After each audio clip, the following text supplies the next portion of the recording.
Et nous partons aux États-Unis. C'est une accusation rare, mais tout aussi sérieuse. 5 militants d'extrême droite sont inculpés de sédition dans l'enquête sur l'assaut du Capitole. La justice américaine les soupçonne d'avoir fomenté un complot contre le gouvernement ou une de ses lois. Il s'agit ici bien sûr de la tentative de prise de contrôle du Capitole au début de l'année dernière. Alexis Guilleux, vous êtes notre correspondant aux États-Unis. Parmi ces 5 séditieux, on trouve une figure très importante de l'extrême droite.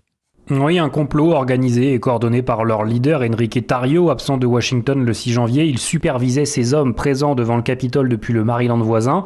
La veille des émeutes, il a rencontré dans un garage de la capitale le chef des Oath Keepers, une milice d'extrême droite dont 10 membres ont également été inculpés pour sédition en janvier dernier.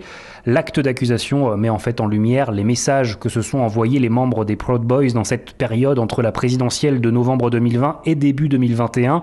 Des échanges sur des messageries cryptées où ils parlent de révolution, où circulent des plans pour occuper les bâtiments fédéraux de Washington ou encore des cagnottes pour faire venir le plus de monde possible dans la capitale. Les Proud Boys, les garçons fiers en anglais, ont toujours affiché leur soutien à Donald Trump.